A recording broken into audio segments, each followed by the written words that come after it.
The rain was coming down in sheets, the windshield wipers barely keeping up as the old Ford Taurus careened down the dark country road. Thunder rumbled ominously overhead, the flashes of lightning briefly illuminating the gnarled, bare trees that lined the pavement. "I can't see a damn thing out there," Jack shouted over the roar of the engine and the pounding of the rain. "Where the hell are we?" His wife Sarah gripped the door handle, her knuckles white. "I don't know, the GPS isn't working. Just keep going. We have to find somewhere to stop soon." They had been driving for hours, having set out that afternoon from their home in the city to visit Sarah's parents for the weekend. But the worsening storm had forced them to deviate from the main highway, and now they were hopelessly lost on these winding back roads, with no signs of civilization in sight. Another blinding flash of lightning briefly lit up the landscape, revealing a faint outline in the distance. "Wait, I think I see something up ahead," Jack said, straining to make it out.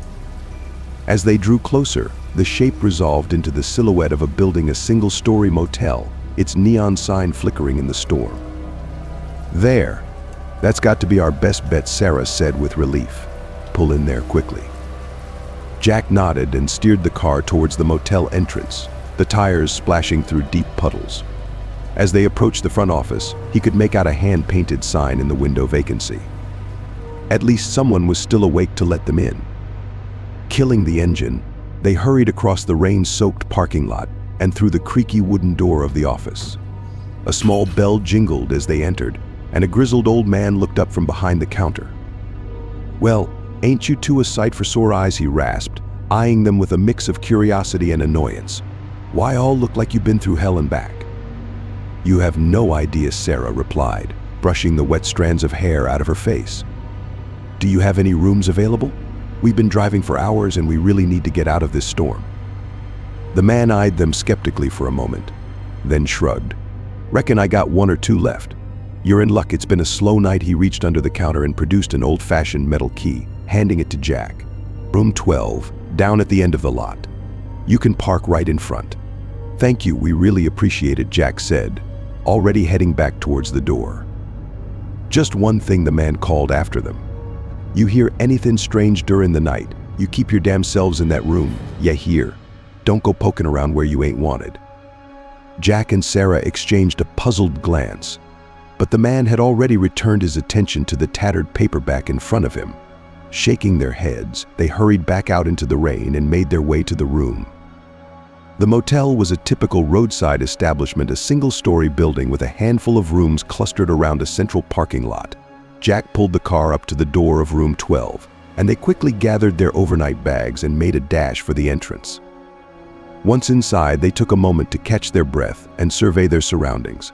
The room was small and sparsely furnished, with a double bed, a rickety wooden dresser, and a small TV perched on a metal stand. The decor was dated, with tacky floral wallpaper and a shag carpet that had seen better days. But it was dry, and that was all that mattered at the moment. "Well, it's not the Ritz, but at least it's a roof over our heads," Jack said, setting down his bag. "I'll go see if I can find some extra towels or something." He stepped back out into the storm and made his way to the office, returning a few minutes later with a couple of threadbare towels. They took turns drying off after changing into dry clothes. Jack and Sarah settled onto the bed, exhausted from the long drive and the stress of the storm. "Well, at least we made it somewhere safe," Sarah said, wrapping a towel around her shoulders. "I was starting to think we were going to be stranded out there all night." "Yeah, no kidding," Jack replied, running a hand through his damp hair. "Though I have to admit, this place gives me the creeps a little. Did you see the way that old guy was looking at us?" Sarah shrugged. "He seemed a bit gruff, but he did give us a room. I'm just glad to be out of the rain." Jack nodded, then glanced around the room uneasily. "Still, there's something off about this place. Did you hear what he said about not going poking around?" "I'm sure it's nothing," Sarah said, stifling a yawn. "Probably just an eccentric old man. Come on, let's try to get some sleep. We can hit the road again in the morning." They settled under the thin motel blanket, the sound of the rain and wind providing a soothing backdrop. Despite the strange vibe of the motel, exhaustion soon overtook them, and they drifted off to sleep. Sometime later, Jack jolted awake, his heart pounding. For a moment, he wasn't sure what had roused him, until he heard it again, a faint, muffled sound coming from the room next door. He sat up, listening intently. At first, it was just a low, indistinct murmuring, but then he heard something else, a sharp cry, quickly cut off. His eyes widened as he realized it sounded like a woman's scream. Beside him, Sarah stirred. "Jack, what's wrong?" "Sheesh," he whispered, holding up a hand. "Do you hear that?" They both fell silent, straining their ears.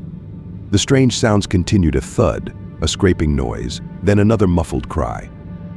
Sarah's face paled. "Oh my God, Jack, what is that?" Jack hesitated, then slowly got to his feet. "I'm going to go check it out." "What?" "No, don't," Sarah hissed, grabbing his arm. "That old man said not to go poking around. What if it's dangerous?" "I have to," Jack replied grimly. "What if someone's in trouble?" Before she could protest further, he crossed the room and carefully opened the door, peering out into the dimly lit hallway. The sounds were clearer out here, and he could make out the faint outlines of the other motel rooms. Room 13, directly next door, was the source of the disturbance. Taking a deep breath, Jack crept down the hallway, his footsteps muffled by the threadbare carpet. As he neared room 13, the sounds grew louder, a series of dull thumps, followed by a strangled cry. His heart pounding, he pressed his ear against the door, listening intently. Suddenly, the sounds stopped, replaced by an eerie silence.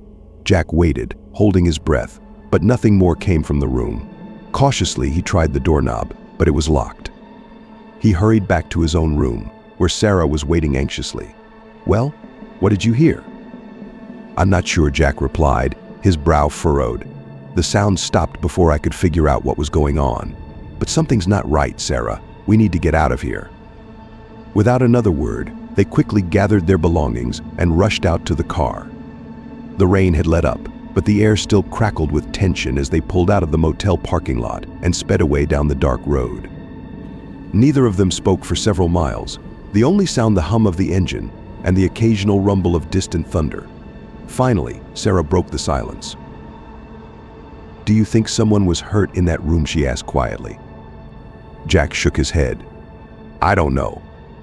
But I'm not sticking around to find out."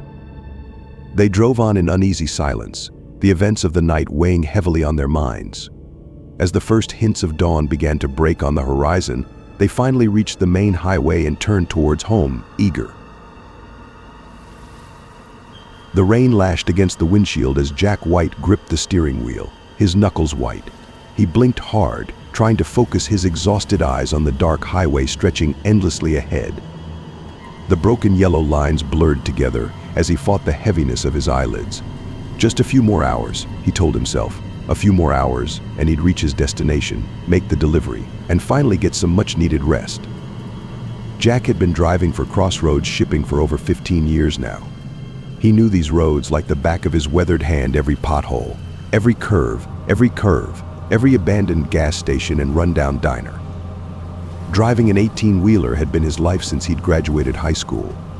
There was a certain peace in the solitude, a freedom in always being on the move. But on nights like this, when the rain pelted down and the darkness pressed in from all sides, the open road could feel more like a prison. The clock on the dashboard read 2:37 a.m. Jack hadn't slept in over 24 hours.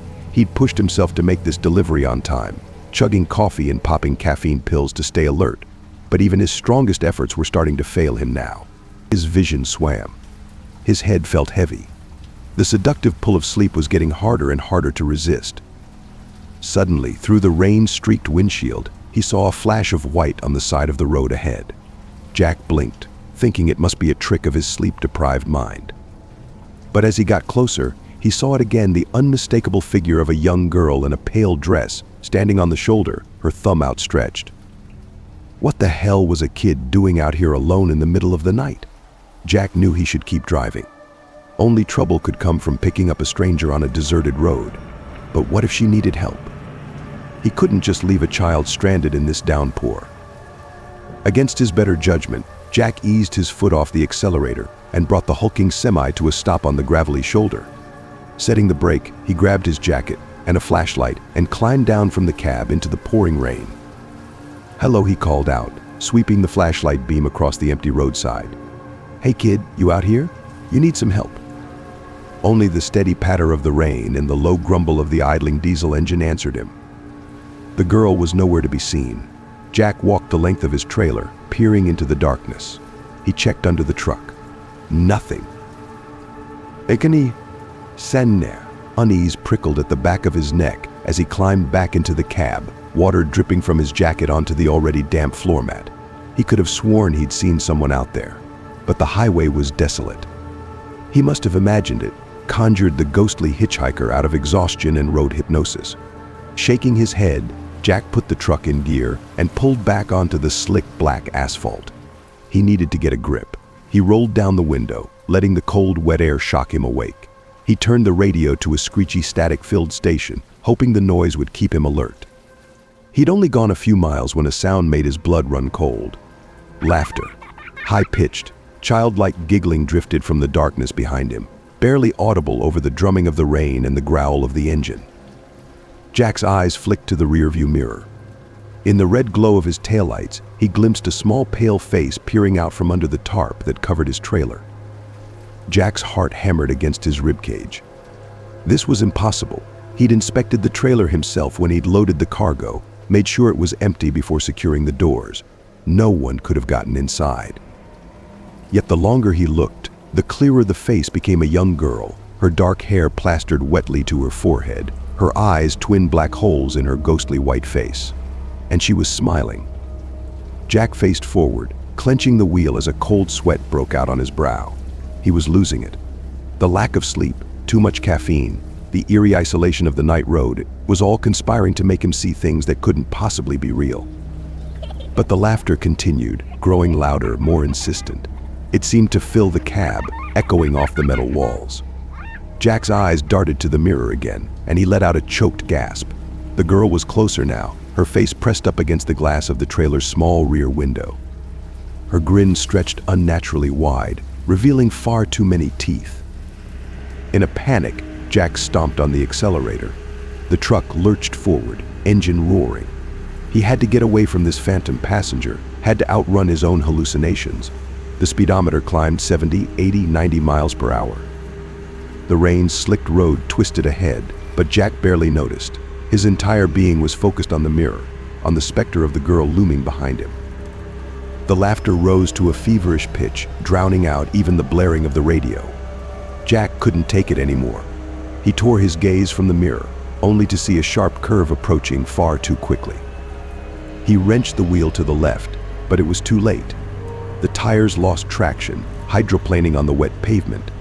The massive semi-jackknifed, the trailer swinging around in a sickening arc. Metal screamed and glass shattered as the truck careened off the road, plowing through the guardrail and down the steep embankment. Jack was thrown violently against his seatbelt as the vehicle rolled, his head slamming into the side window. The world became a dizzying blur of crunching metal, shattering glass, and spinning darkness. And then, as suddenly as it began, it was over. The truck came to a crumpled rest at the bottom of the ravine, wheels pointing skyward. Steam hissed from the crushed radiator. Oil and gasoline pooled on the rain-soaked ground. In the mangled wreckage of the cab, Jack hung suspended by his seatbelt, blood trickling from a gash on his forehead. He was dazed, his vision blurred, ears ringing. Every part of his body screamed with pain. But he was alive. Through the cracked windshield, he could see the faint glow of his headlights illuminating the underside of the trailer. And there, silhouetted in the beam, was the girl. She stood motionless, her white dress shredded and filthy, her dark hair hanging in wet ropes. As Jack watched in horror, she began to walk towards him, her bare feet crunching on the broken glass.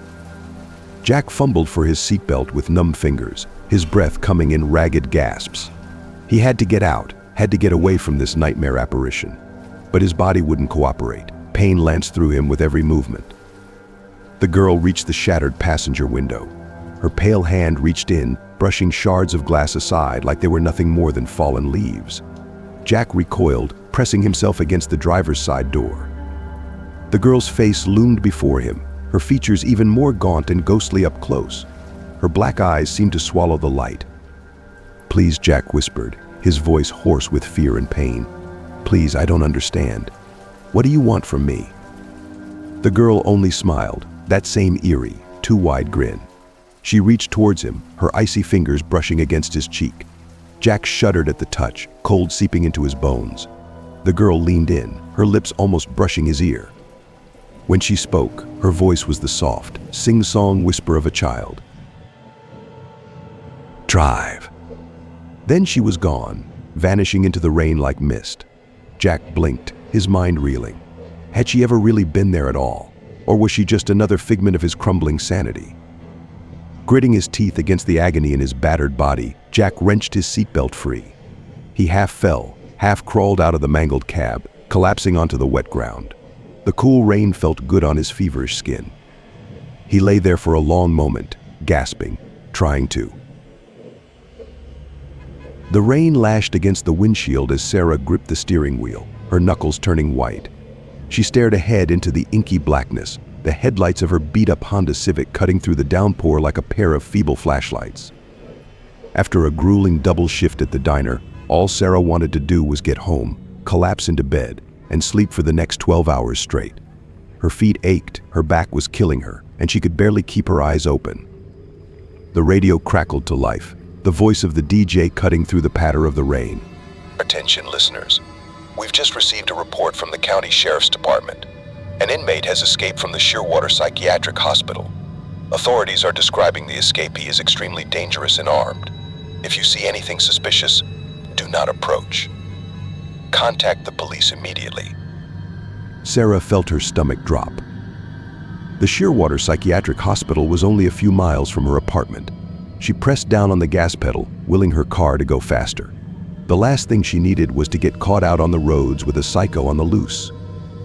As she turned a sharp corner, her headlights momentarily illuminated the back seat, and Sarah's heart nearly leapt out of her chest.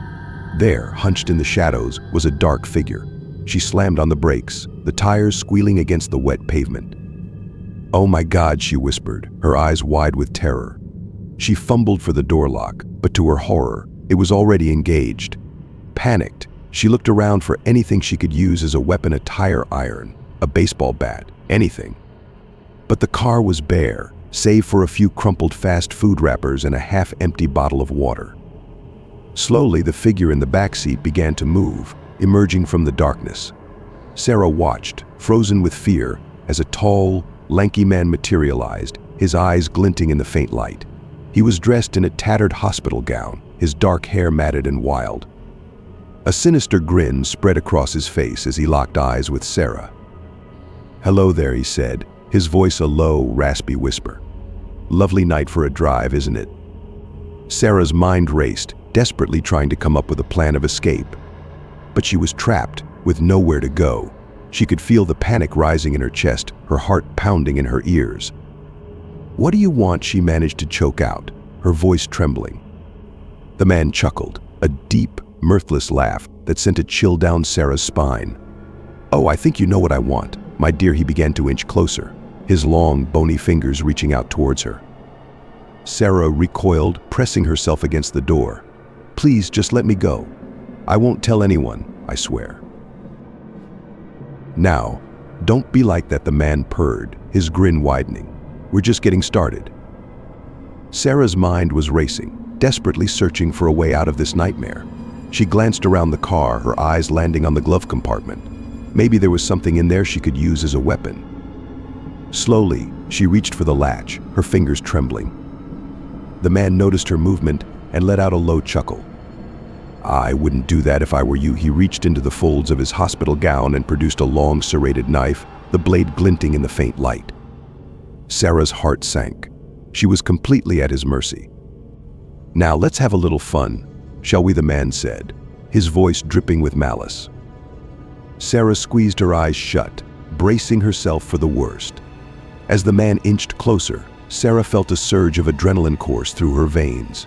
She couldn't just sit here and let this madman do whatever he wanted.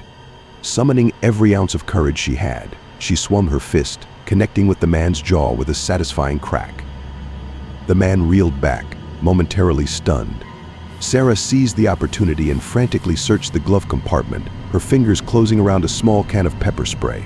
With a shaking hand, she aimed it at the man's face and let loose a torrent of the noxious liquid. The man howled in pain, dropping the knife as he clawed at his eyes. Sarah didn't waste a second. She shoved the car door open and bolted out into the driving rain. She ran as fast as her legs could carry her heart pounding in her ears. All around her, the world was a blur of darkness and water. She could barely see where she was going, but she knew she had to get as far away from that car as possible. The rain stung her eyes and soaked through her thin jacket, but she pushed on, adrenaline fueling her every step. After what felt like an eternity, Sarah spotted the familiar outline of her apartment building up ahead. She ran up the steps and frantically fumbled for her keys, her hands shaking. Finally, she got the door open and slammed it shut behind her, locking it securely. Once inside, she collapsed against the wall, gasping for breath. She was safe, for now. But the image of that man's twisted face, the malice in his eyes, was seared into her memory. She shuddered, realizing just how close she had come to a fate worse than death. Shakily, Sarah made her way up to her apartment, every creak of the stairs setting her on edge. She burst through the door, locking it behind her and engaging the deadbolt. Only then did she allow herself to sink down onto the couch, her legs trembling. She sat there in the darkness, her mind racing. What if that man had caught her? What would he have done to her? The possibilities were too horrific to even consider. She wrapped her arms around herself, trying to stop the trembling. After what felt like an eternity, Sarah's racing heartbeat began to slow. She took a deep, shuddering breath, trying to calm her nerves. She needed to call the police, she realized. That man was still out there, and he was dangerous. But as she reached for her phone, a sudden movement in the corner of her eye made her freeze. Slowly, she turned her head, her breath catching in her throat. There, in the shadows of her living room, was a dark figure. The man from the car had followed her, his eyes gleaming with a twisted hunger. "Hello, my dear," he said, his voice a low, menacing purr. "Did you really think you could escape me?" Sarah opened her mouth to scream, but no sound came out. She was paralyzed with fear, trapped in her own home with a madman. As the man advanced, Sarah knew that this time there would be no escape. She closed her eyes, bracing herself for the inevitable.